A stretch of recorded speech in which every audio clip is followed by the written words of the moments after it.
Okay, I think we are live. Let me check. Though there may be a delay in Instagram, so let's see. Okay. So, do you see? I'm trying to check. Okay, one moment. We should be able to see this at the end of the day. Okay, I think we are live. I can see on YouTube that it's live on YouTube. Okay. Um, Let me see.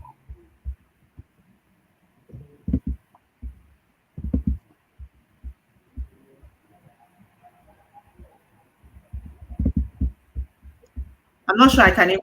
I'm not even sure how to know if I'm live on Instagram. Normally if it's an Instagram live, it just comes It will in. pop up. Yeah. Oh, It it's will pop up. pop Okay. up. All right. Give me 1 minute.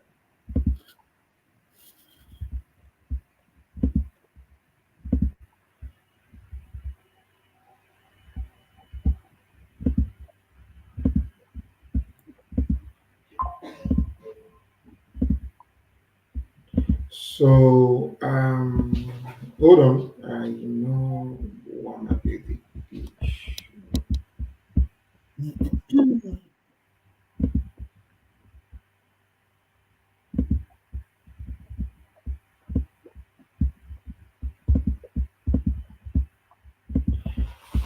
Okay, I don't know why it's not popping up on Instagram. I'm seeing, yeah, I can see. So, I should be up now. Let's see.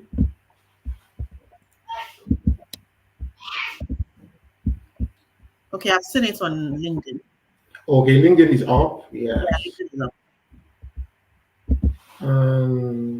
Let's see. I just need to be sure that Instagram too is also up before. Um,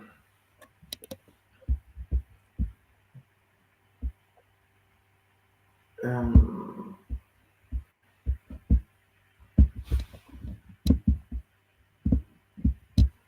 but do you see on Instagram? You said I was going to get like a notification, right? Yeah, it's supposed to pop up on Instagram. Yes. Yeah, I can't see anything. Let me check. But can you see for you? I'm not seeing it either, and It's strange, right? I've never used StreamYard, so unfortunately, I that's don't. fine. Yeah, I've used it before, so it's the same thing because I need to just go live Okay. on Instagram after clicking live here, and on Instagram I just need to go live, and I did There's a because button I here. said I did. Say that again. There's a button I'm seeing here that says stream this to your audience. Am I supposed to click that as well? Yes, please. Where? From where? On the StreamYard platform. You can stream that to your Instagram also. Stream that to your Instagram. Okay, all right. Click that. It's telling me to log in. I don't have okay. Oh, you don't have login. It's fine. Yeah. Let me log in with Google. I'll just log in with my Google account. Just Hopefully. try that and let me know if it's going or not. Okay. Oh, it says no account exists. So Okay, you know what? I think we are about 3 minutes into this, and we can kickstart right away. I believe you can hear me loud and clear. yes, I can. I can. Uh, yes.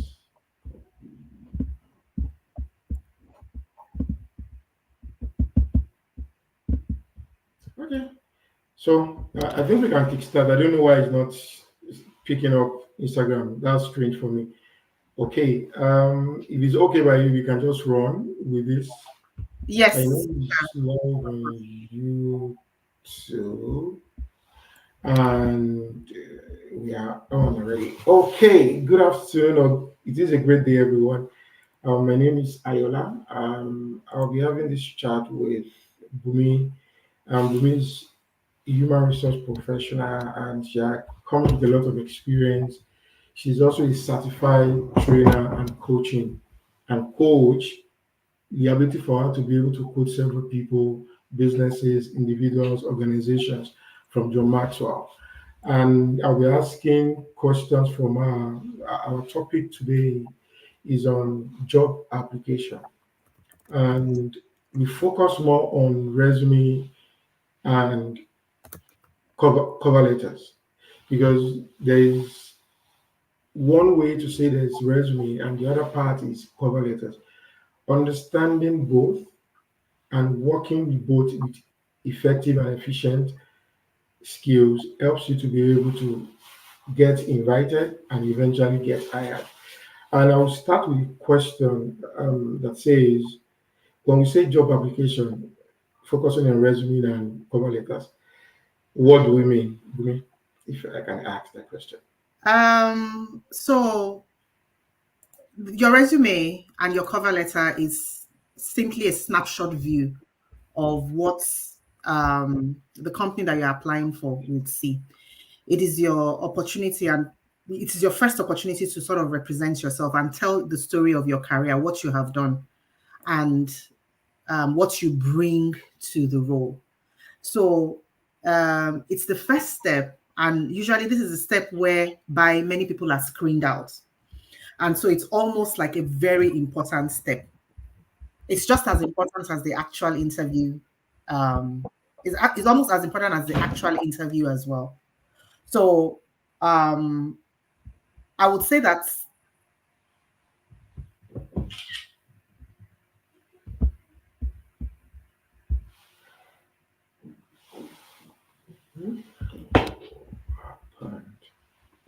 Okay, while I wait for me, I don't know, technology sometimes occur. There's a glitch, I think, and network wasn't strong enough and she was taken out of this session. I will say, from my perspective and based on the experience that I've had over the years, your resume is what a recruiter sees, and they'll be able to say, "Oh, I think this particular resume is a fit for this position. Is a fit candidate for this position." And I'm going to say this. Please note, I'm not saying that when you write your resume, it should be in a particular format. And I'm not going to tell you that because we have different formats your resume should be. Also, please note that depending on what works for you, what is obtainable, what you think is a common way or common format in your environment, I would advise to stick to that. So if you ask people that have gotten a job, people that are already working, ask to see and check their resume to be able to understand how you need to be able to use and write your resume properly. Because when recruiter sees your resume, they can easily say, oh, this particular candidate have an experience in this area. There's a skill, there's competence. It helps them to be able to decipher and say, I think we need to call this candidate for an interview. At the end of the day, when you are called for an interview, then we will get to that cover letter soon. But typically, people have randomly asked, what are the things I should put in my resume? I will speak for myself and what works for me. Okay, Bumi is back. I don't know what happened. I don't know what happened. Do you know that I answered that question? I took like 5 minutes to answer your question. Yes, miss. Then I realized that you were not there. I Um, realized. I I realized. think I was seeing you. I just noticed like few seconds you went off, so I continued speaking. My You, God, I yeah, was it's just okay. listening to the So end. it's technology, it happens. So I was saying that I was trying to ensure or explain what we mean by resume. Now, resume is what a recruiter sees, and they are able to say, "Oh, I think this candidate is fit for this position." And I was talking about when you were off. I was talking about for me there is no particular format that I would recommend. I only said that use the format that is obtainable in your environment. Yeah. People will say, "Oh, use this particular format." I'm not going to say use this format. Check around, see the one that is obtainable in your environment and use that. I'll pause on that and I'll let you continue. Yes. So, like I was saying, like I was saying in my previous time that nobody saw, your resume is a snapshot view or a summary of you and your career and your achievements, without you being in the room. And unfortunately, a lot of people don't focus on their resumes, because in my own history as a HR professional, I have seen different resumes. I've seen the good, I've seen the bad, I've seen the ugly. And sometimes you just wonder, like, why does this terrible resume even exist in the first place? Because think about it this way. They always tell us that if you had an opportunity to meet Dangote, or if you had an opportunity to meet Bill Gates, like you had an opportunity to spend 5-10 minutes with them, what would you say to them that would make them pick an interest in you? Think about your resume in that same way. You are not in the room, but your resume is going to tell a story about you. So that your resume is very important in your job application process. It is just as important as even the interview, because it is at that resume and cover letter stage that many people are being weeded out. So if many people are going to be weeded out during the process by your resume, why don't you take the time to make it, look good and acceptable, and make it appealing, or make it, acceptable to the recruiters that are going to scan through thousands of resumes. You have to make your resume stand out in a way that when someone sees it, they want to meet you to continue the story that they have read on that resume. Yeah. Okay, thank you. So I was saying that is what makes a recruiter to say, oh, I think this is a fit for this particular position. And I will also mention, before when you went up, that people have asked me rather that what should be in the resume. That would be a question for you. What should be in the resume? Oh, your resume. First of all, please ditch all the personal information. Like, nobody wants to see it. The only personal thing that should be there should be your name and maybe your address, right? But apart from that, nobody wants to know your age. Like, nobody really cares. Nobody wants to know, because it's not relevant to the job at hand. Nobody wants to know a lot of things that we put on resume, local government area, all those things. Please just take it out. Just put your name and your address and your email, your name, your home address and your email address. I think that's enough. Your home address might not even be necessary. Your name, your email address. Now, what is important to be in a resume is, one, your work experience in a chronological order. A chronological order is an order that makes sense to whoever reads it, meaning that they see the thing that you are doing now, or the most recent thing that you are doing. So if you are detailing your work experience, you should put the most recent one first, the last thing that you did, or what you're currently doing. Same thing with your education, same thing with your certification. So you should have your work experience, you should have your education, you should have certifications and trainings that you have achieved. I think in summary, that's what it is. Then you should also have like a skill set. But before you even get to the skills, there would usually be like a job summary at the beginning of it. That job summary sort of tells the recruiter, before going into the details of your resume, who you are. So if you're a business development person, you want to capture it in your job summary. And your job summary should be about 4 lines or 5 lines long. So it sort of tells a story about you. I am a human resources expert with experience in this, that, and with achievements in so 4 lines. Or I'm a business, or I'm a marketer, or I'm an IT software specialist. So that's the summary that they first of all read. Immediately after that, then you have your skill sets, maybe about 5, 6, 7 of them. Conflict management. So if you look at my own resume now, you see conflict management, you see labor relations, you would see talent management, you will see things like that, data analytics, and so those are the skill sets that I have gathered over the years in my HR career before I now start to detail my work experience, and then my education and volunteering experience, and maybe certifications. Ideally, your resume should not be more than 2 pages long. If you have a lot of experience, you can make it 3 pages, but maybe if possible, try not to make it. And then when you are detailing your job experience, don't just write what is on the JD that was in the job that you are doing. Try and write it in a way that you say it like what you did, like an achievement. This is what I did, and this is the results that I achieved from it. For example, I initiated a payroll process that cut down on cost by 10%.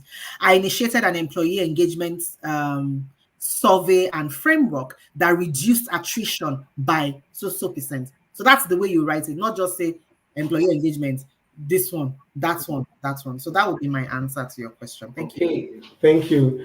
And to corroborate what you said, I have learned over the years that a simple resume gives you that edge.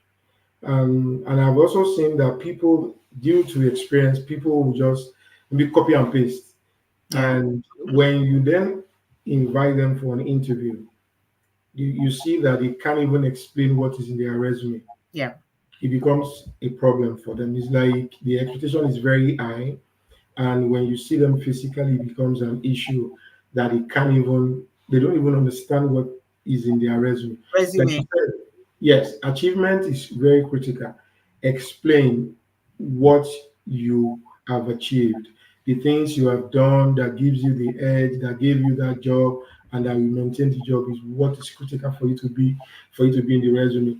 And also, uh, I expect people not to put their date of birth in a resume. Also, when you put your name, your email, your functioning email, Oh let me yeah. say that your functioning email, not email like AYOO at real at love.gmail, is difficult for people to remember that. For instance, And if it's I not give even professional. Like, what is that? yes, it's not even professional. Yeah. So if somebody call you on phone and said, "Oh, what is your email?" You can easily say, "Oh, my first name dot last name at Exactly. gmail.com." It Exactly. makes it easier for people to be able to reach out. And I said it's functioning email, Hmm. not the email you have not opened in years. True. And put a functioning phone number, Yeah. which is very critical. Address, I'm not sure is necessary. No. Maybe No. your location, fine. Because they are very simple thing for you to just include in your resume that gives you that edge.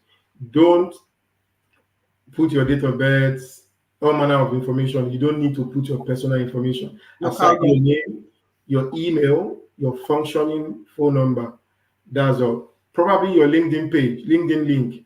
That's fine. You can include that in your resume. Yes. But Yes. sometimes recruiter can decide to just click on it and you'll be able to see some of the things you have done from LinkedIn. And that also form a perception for them to say, oh, it seems this guy is very visible and there are a lot of experience I think he's bringing onto the table, which makes them to say, oh, I think he's a good fit. And let me say this, sometimes we try as much as possible as HR not to be biased.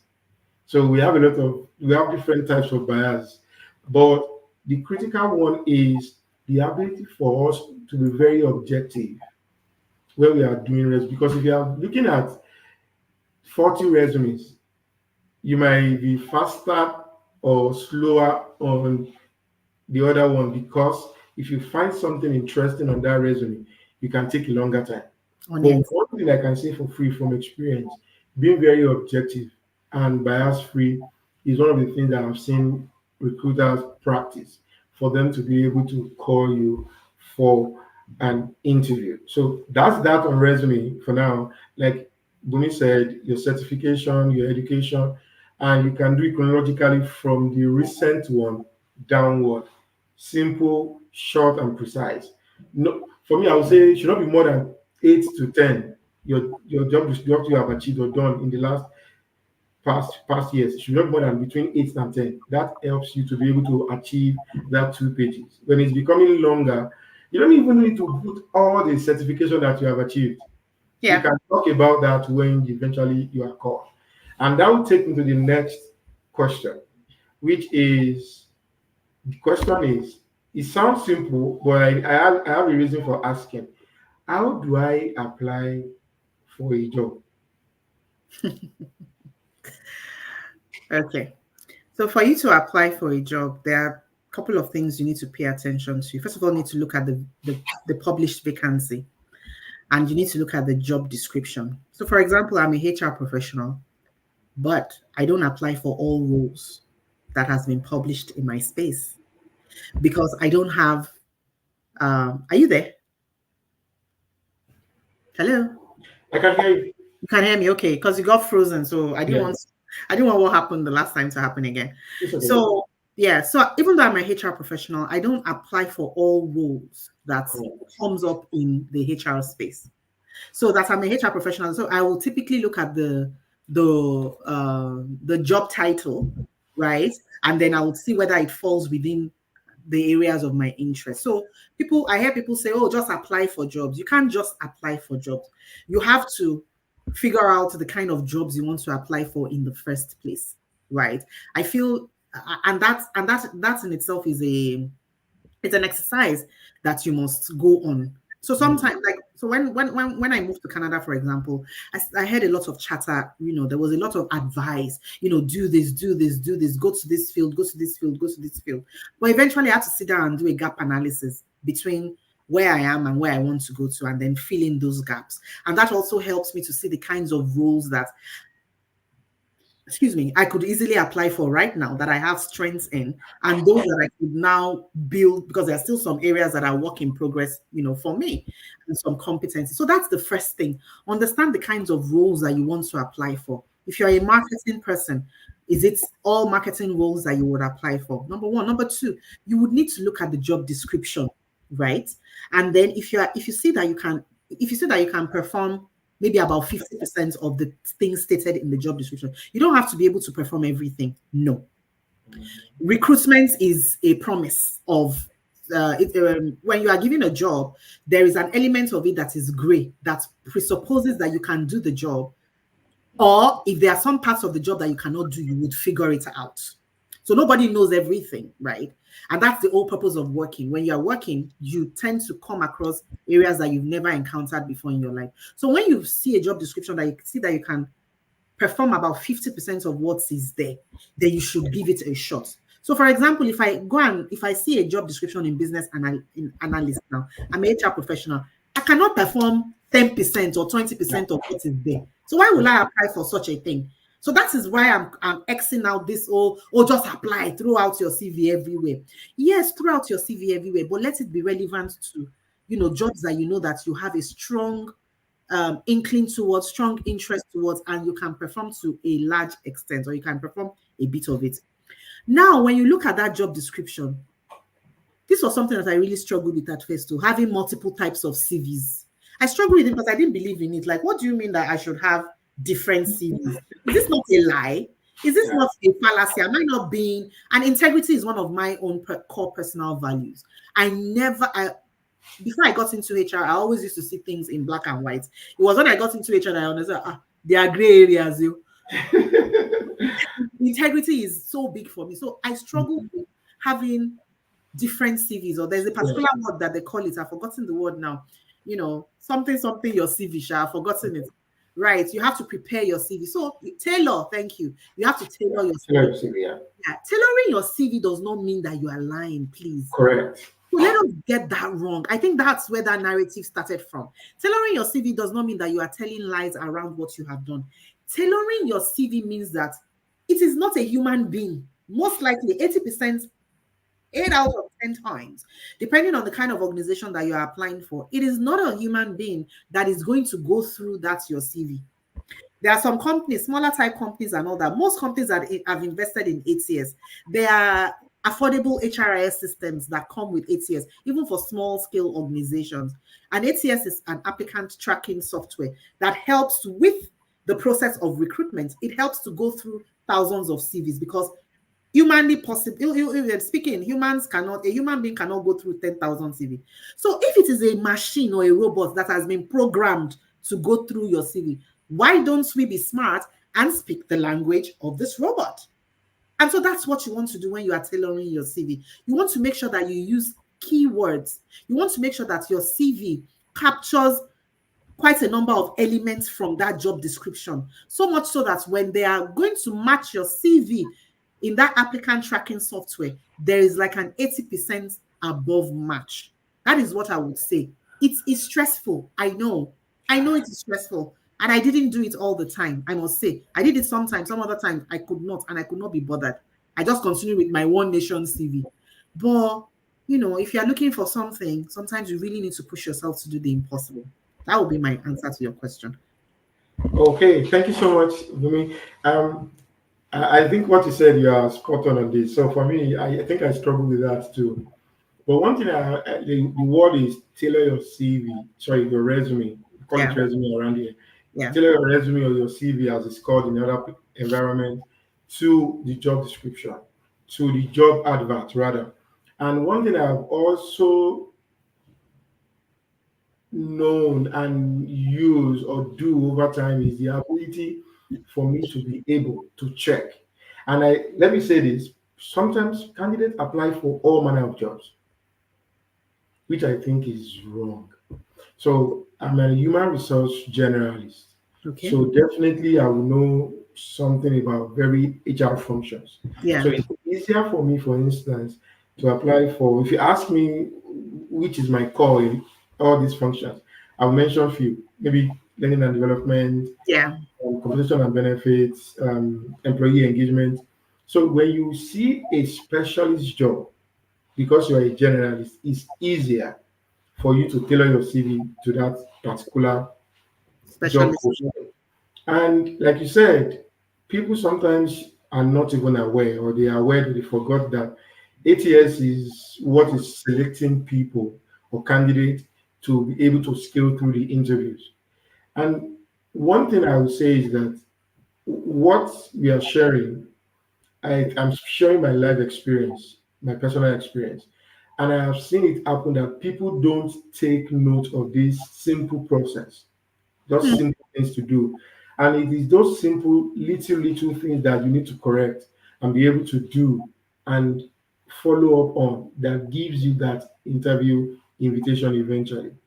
Like you said, I agree totally. So, understanding that you need to be able to inculcate the skills that you have acquired over the years into a particular job position, into another one, even if you see, for instance, HR coordinator position, sometimes their requirements are different. Sometimes their duties might be a little bit different, Different. or the scope might be very large than the other.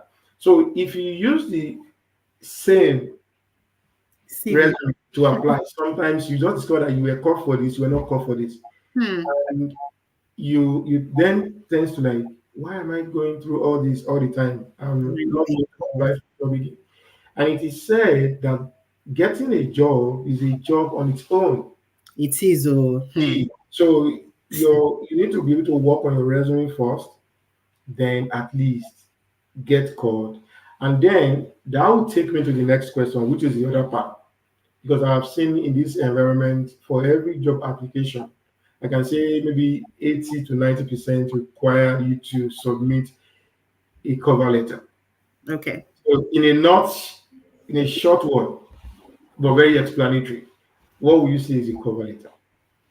Wow, a cover letter. I like the cover letter a lot because in the cover letter, you are supposed to just summarize, all that you have done. Mm, Somebody's supposed to read that your one page cover letter and just know who you are, what you have done, what you have achieved over the years. It is not a repetition of your resume. No. It is an opportunity for you to again tie what you have done to the achievements over time, how you have grown, how you have learned, the skills that you bring to the job, how those skills match, the current role that you're applying for. And you also talk about your education as well, but I would just say that your cover letter is like a summary. It's like a one-page document that summarizes all that you have done, not in bullet points, but in a way that tells a story that ties your skills, your expertise, your knowledge, your experience, and how you bring that to the table in this current job, and how you are going to be a fit for this current job. So you will tie that in and tell that story around what you can see on the job description or on the advert that has been published for the role that you're applying for. okay. From what I have done, I think is it makes it easier for me. So when I apply for a job, I try as much as possible. First thing to ensure that I check out the organization and probably pick some of their maybe some of their core words, core Yes. values. So I'll give an example. When I apply for a job in my cover letter, I usually mention um, looking forward to attend an interview with your organization. I don't use that word. I mention the name of the organization to Yeah. show that I've checked out and I'm really interested. Because I've also seen that sometimes people have a good resume and they just copy and paste their cover letter. And sometimes we use the same cover letter to apply also, but we don't change the words. And that was why I mentioned looking for a job is a job on its own. Yeah, it It is. requires time. It requires you to be able to sit down and say, "Oh, I think I need to be able to put across my T's, dot my I's." And it's simple to do, but it's also difficult because sometimes you're like, I've been applying for several, they are not. So I customize my cover letter to each organization I ever apply for. So when sometimes mention some of the things they mention about their people, and that drives home the point that, oh, this guy has already checked us out and is very much interested in joining us. And that alone speaks to your skills and competences. And you have to tell them. I can say cover letter is your elevator pitch. Yeah. You just need to be able to say it in 10 seconds because when we see people that we have been longing to see, eventually when we see them, what are the catchphrase that we use to be able to woo and win them? Because you are not there to speak about yourself. The first opportunity is for the recruiter to see your resume and then pick up your resume, then see your cover letter and say, oh, this is a good fit. Let's invite them. And that is what sells you out. You are speaking to people that you can't even see. That is a simple way. The way you say, oh, in 10 seconds, say something about yourself when you get to an interview table. It is what gives you that edge.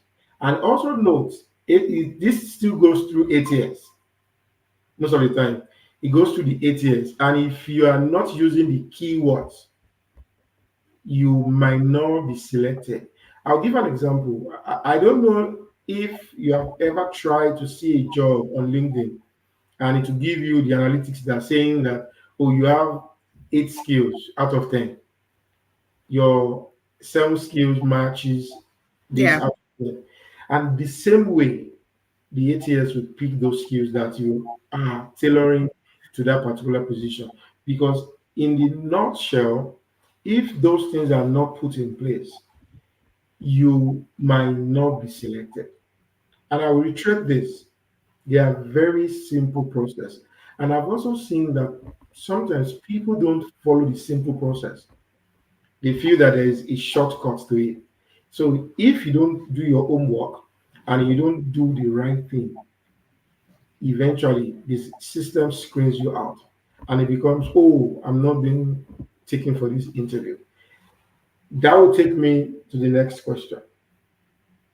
What and how do I prepare for an interview? And then this one is going to take a while. Yes, it will. It will. Oh my God. So the interview is the thing about the interview is that it even now comes with some sort of nerve-wracking, experience to it because it's going to be live. You're going to be speaking to people. You're going to be convincing people. And I think that when I moved to North America, I probably in total I've done 10 interviews. And it's only one of those interviews that I was sent the questions that I will be asked before time. I was sent the questions 30 minutes before time. And 30 minutes is not even enough time to prepare for the 15 questions that were on that list. Mhm. Then with the other interviews that I did, nothing. So typically you go in there gray, you don't know what you are going to be asked, right? So what I would say is that number one, you use the internet as a resource. If you go to the internet, for example, there are various tips on how you can prepare for interview. So that's the first thing that you will do. But then I'll speak to some of these things.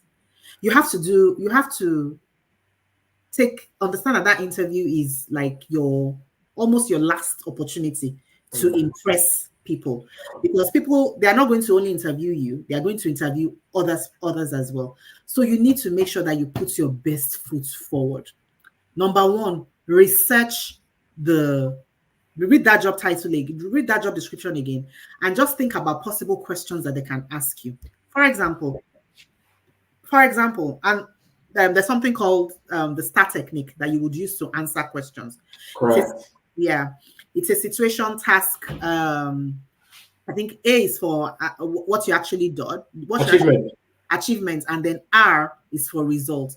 So when you are asked a question, and this is what you should use when you are practice, when you are asked a question, use the STAR technique to answer it.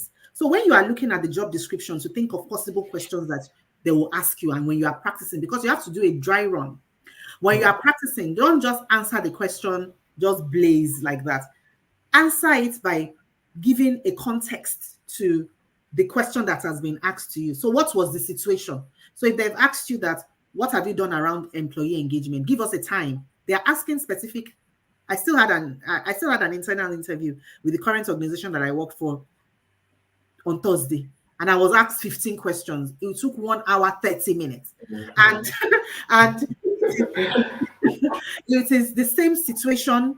You give a context, you give a situation. Okay, what was going on in the organization that you needed to do that job in the first place? Why did you need to do an employee engagement project in the first place? Or why did you have to do a data cleanup exercise in the first place? Then you now talk about the task. What was actually done? We did A, B, C, D, E. Because if you use the STAR technique, it helps you to keep your thoughts together.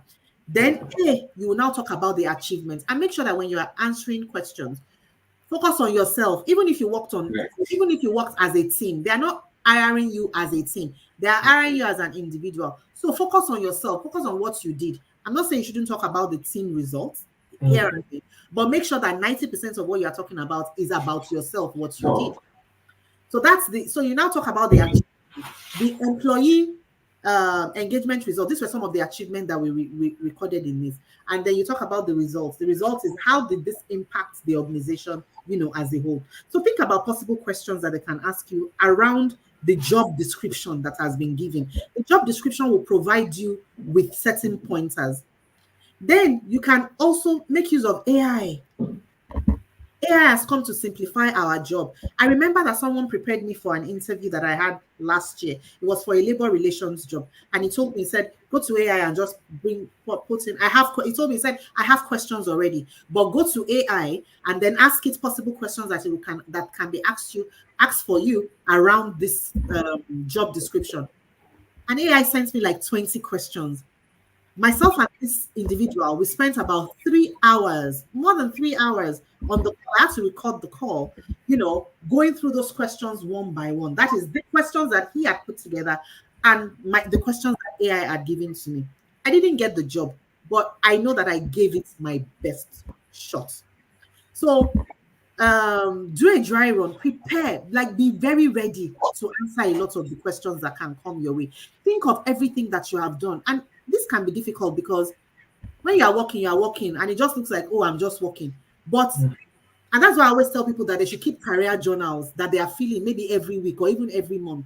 When you write down what you do, it brings what you do to life, right? As against, oh, I just went to the office today and I just had a day. You didn't just have a day. You went into the office and you did some great work, but you need to tell the story of that work. So you need to think about what you've done over the years and tie it to the possible questions that may be asked of you. So prepare. Stand in front of the mirror, speak in front of the mirror. If you have someone that can coach you through, I had a lot of people that coached me. When I moved to North America, I was blessed with the gift of people. Even though I had a lot of experience, whenever I had an interview, I could go to 1 or 2 people. It wasn't a lot, it was just 2 or 3 people. But I could go to 2 or 3 people to say, hey, I have this interview.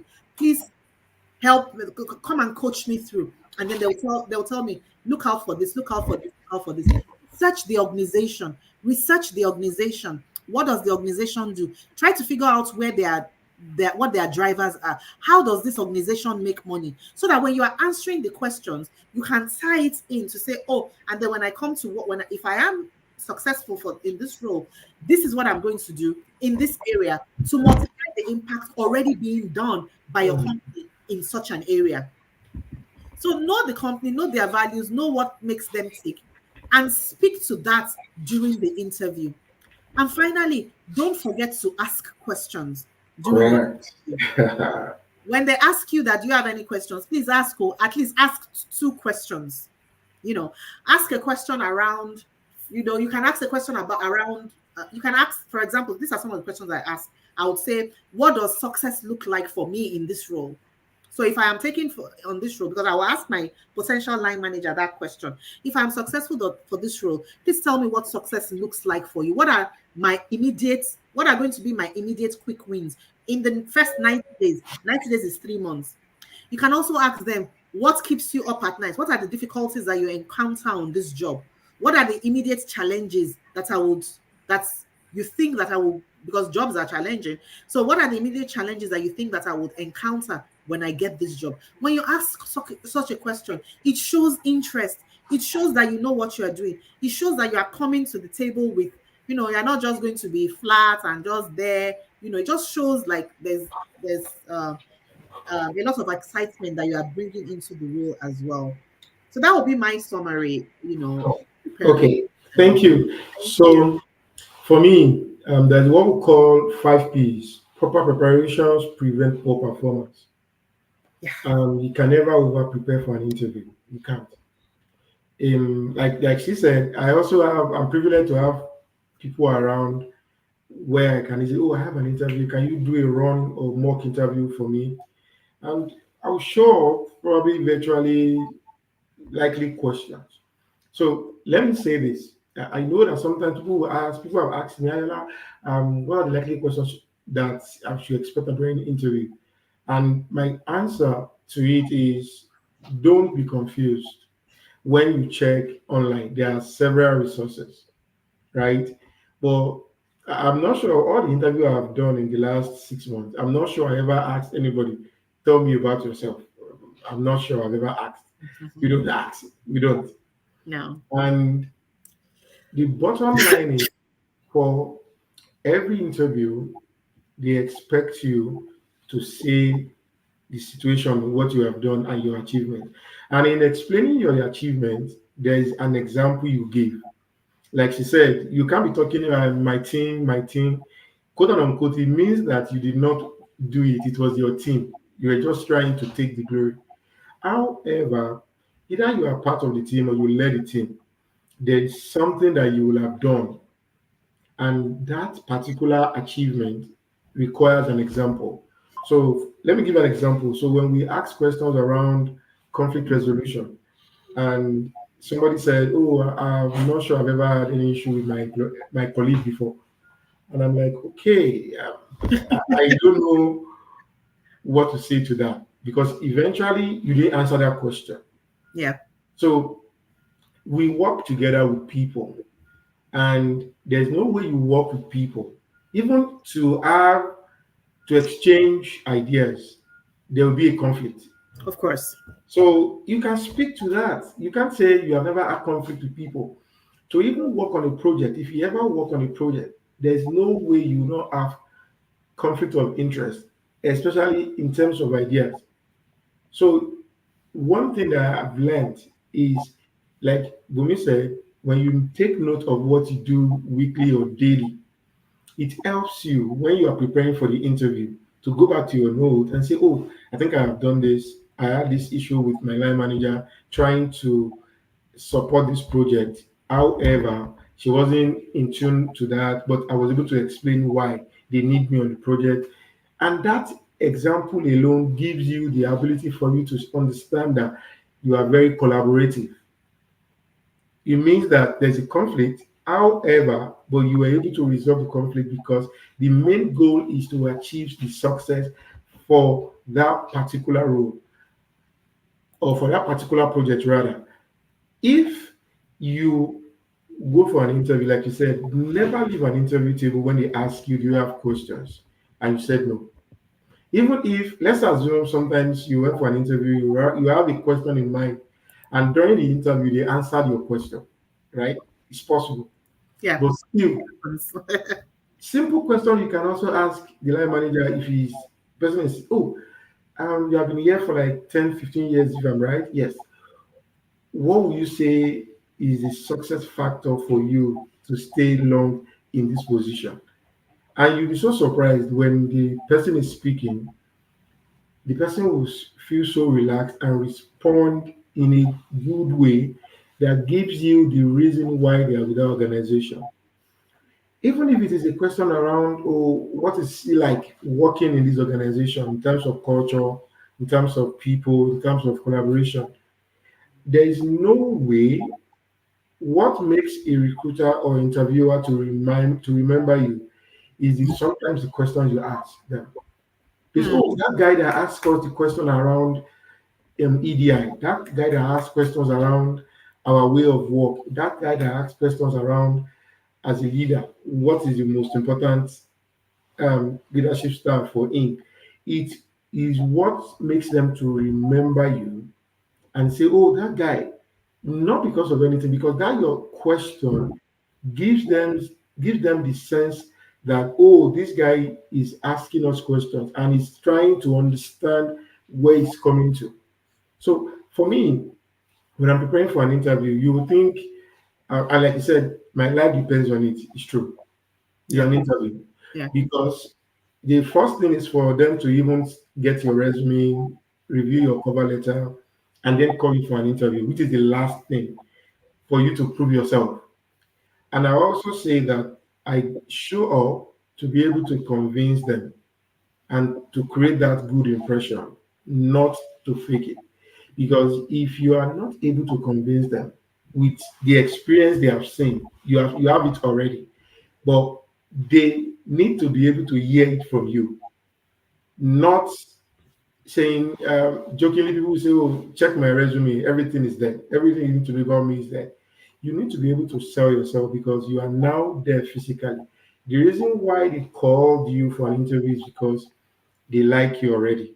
They like your resume. So when they like your resume, the cover letter, they like you already.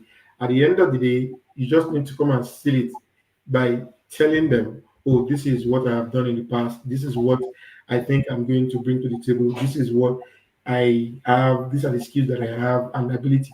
And lastly, I'm going to say for every interview questions, observe that it speaks to his skills or competencies. Hmm. So when you are giving your response, try as much as possible to give an example that helps you to drive home the point. That is what I'm going to say on that. And that will take me to how do I handle rejection email? This is probably my most favorite question here because this actually speaks to um the journey of the human of the person of the individual involved and the difficulties that they encounter in that process. And this is an area that I'm very this is an area that I just feel like, we need to talk more about because, it's very easy for us to share our wins. And if you go to somewhere like LinkedIn, for example, you just see people sharing their wins and all of that. Oh, Yeah. I just got the certification. I just got this. But then you won't see a lot around, oh, this was the process that got me here. This is what I went through to get there. So I, for example, when I got a job 2 months ago, I made sure that not only did I update about the job, but I also then updated about the difficulties that I went through in that. And I did get a lot of rejection emails, like a lot of them. Like, and what even made it funny was that even after I had gotten a job, I'd started working because I'd applied for so many roles.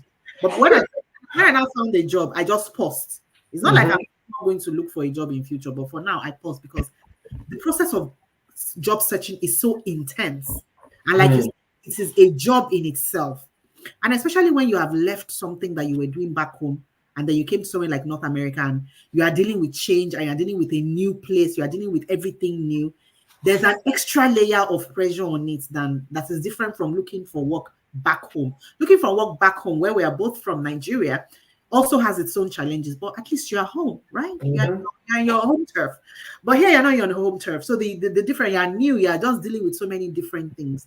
So even when I even started working, I was still getting rejection emails. And that's when I now realized that these rejection emails don't mean anything, man. Mm-hmm. Who started working? Yeah, Please. So I need you. I decided to tell that story or put that background because I want you to understand that the rejection is part of the process. correct. It is part of the process, and you can't you can't sidestep it. You cannot. It's just very few people that didn't go through rejections, or maybe Mm. or maybe they just went through few rejections. But that is not the majority of the people. I know people that moved to North America and like this, they got a job. Like that, they got a six-figure income. That's not going to be the story for everyone. Sure. All of us are going to have different pathways. We're going to have different stories. Some of us will not start with six-figure income. We'll start with five-figure and we'll build towards six-figure. And that's your story, and you must own it. Correct. Rejection is part of it. Just think of it this way. Another thing I was thinking of recently is like, just like you can't work in every organization, can you? Is it possible for you to Correct. work in Coca-Cola and work in BC Hydro and work in Vancouver Ports Authority and work in Vancouver Airport? You can't work everywhere. So that's the way that we really need to start to see these rejection emails. I know that because we have expectation, because we have hope, right? Those rejections, when they come, they are painful. Me, I know. In fact, I can't even tell you my story around my rejections. It's even very bad. There were, apart from even the emails, there's the phone call rejections where they tell you that this is what you did wrong, bro. I got one of those where I was actually told about what I did wrong, and I actually did that thing that was wrong. Like it was an omission on my part, and I Mm. suffered myself so much for it. Like I think that I put myself through so much trauma and grief because of that error that I made. But in retrospect, it's my journey, it's my story. I made the mistake. I can tell someone next time that don't make this mistake. I have learned from that mistake, and I'm not ever going to repeat it again. So when you get rejections, just think about it, just like a woman that is being courted. A young lady that is not married, she's going to be courted by many people. When I was in the market, I had a lot of toasters, but I did not follow all of them. And I, Correct. and I only married one person, right? I didn't even date a lot of them. Maybe I dated one or two, but then I eventually married one. One person. That's the same way. All the jobs that you are applying for, you cannot get called for all of them. It's not possible. It's just a reality that you need to deal with so that you don't personalize the rejections. You are able to look at the rejections from a flat angle, from a dispassionate angle to say, this is part of the process. This is part of the weeding out process. I can't even work everywhere in the first place, right? And so therefore, I'm not going to be selected for all jobs. I've already done my best in putting my best CV out there. I've already done my best and also take it as a feedback. Rejection too. You can take rejection also as a feedback. That's true. Is there anything you can correct in your process? I did a lot of that, right? So I went back to the drawing board. I corrected. I did different things, right? I did different things. So look at it as one corrective. What do I need to correct? But when you are sure that you have put your best foot forward with your resume and your cover letter, then just know that that job is not meant for you. Somebody told me something. He said, Bumi, let God and let time do its thing. So your job is going to come, but it's just that you don't know the time because you are not God, right? It's only God that knows when stuff will happen. It's only the one that is Alpha and Omega and knows everything. We don't have that luxury. So we don't know. So I didn't know. So if, for example, I had known that, by April 8th, I'm going to resume at the job, do you think I'm going to suffer myself? I won't. So I won't, but I didn't know. So please, please, please, please, please, please, if there's anything that you take away from this whole meeting, take the rejection as part of the process. Be dispassionate about it. Try, I know it's painful, but try not to let it get to you. Don't let it get to you to now make you start to think that, there's something about me. I'm not so good. You are good. But it's just that it's not time, and the person that is going to give you an opportunity has not yet come. When that person that will give you an opportunity comes, they will chase you down. Go and write it down. They will chase you down. I got not one, but two offers. Right now, as I speak to you, I am sitting on two offers. One that I've resumed, that is a contract job, one that is a permanent job where I'm currently working, and another one. So when all this now happened, I'm not like, Bumi, why did you suffer yourself so much? Why did you give yourself so much grief? So yes, please Don't take it personal. That's just Okay, so I know I have experience in this when it comes to rejection. But I think that would be a story for another day. Maybe I'll do a session on it entirely another yeah, time. that would be very good. Because well, one thing I have learned, you mentioned something that I think I have, and it's always in my notes. And for most people that are close to me, they know that I always use that word, hope. For me, I see hope as having only positive expectation. Hmm. So even when I see a rejection mail, I just tell myself, oh, Ayola, I have moved on. Fortunately, I have moved on Wow. because that is what gives you that sense of belonging that you have not gotten your job, so apply again. And it's a process. And I've also learned you can't fast track some processes. I'll give an example. Typical example. One of my common example is pregnancy. You can't fast track it. It's 9 months. So for maturity, is 9 months. So sometimes we see rejection. I think it might be that we are not mature for that position. So there's something we need to learn. There's something we need to correct. There is always good to ask for feedbacks also. There's something we need to be able to do more or do better for us to be able to function in that position that we think we are applying for. Hmm. Sometimes we think we know, but we don't know. True. But Very it's true. a problem when you don't know, you don't know. I will say that again. It's a problem when you don't know that you don't know. Yeah, you don't know that you don't even No, know. it's a problem. Mhm. So sometimes people only focus on the fact that, oh, I have experience, I'm supposed to get this job, I have 10 years experience, I have 15 years experience. Right, fine. But did you explain those experience the way they want you to? Yeah. So if you ask for feedback, that's part of the process. So when you receive a rejection email, just like you said, I've learned to see it as a process, as part of the journey. And I would say that realize that our journey are different. We are not trying to compare ourselves with people. Some people who can get to a new environment, get a job immediately. Some might not get a job immediately. Some might apply for several jobs. But the ability for you to own your journey is very critical, especially when you get a rejection email. Because rejection shows that, let me also emphasize, when you are rejected does not even mean sometimes you are not good. It might just be that the mark or the rating between you and the person that got the job, maybe it's just 3 marks or 5 marks. True. That True. doesn't mean you're not a good fit for the job. It's just that there are 10 people that were interviewed. They are looking for one person, and you scored 91. The person that got the job scored 94 or 93. By default, you are not the top candidate. Hmm. So that doesn't make you a bad candidate.